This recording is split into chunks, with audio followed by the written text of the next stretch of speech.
I don't consult that many clients. A few a month. I'm not trying to make it a career, but I actually enjoy it.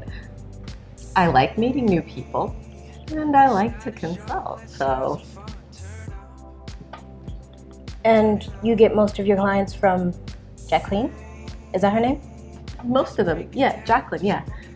She takes care of the bookings. I can introduce you if you want. Introduce me. You'd like her. Oh, you mean she'd interview me?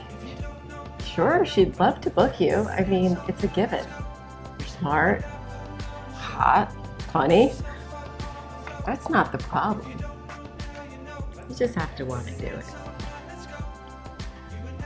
I mean, imagine yourself with different clients in different situations. Imagine how you'd react to them. At the end of the day, if you don't get along with a client, just move on. I get off on it.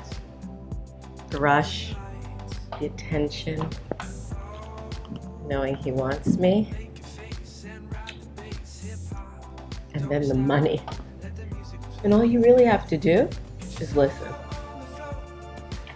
Ah. Consult.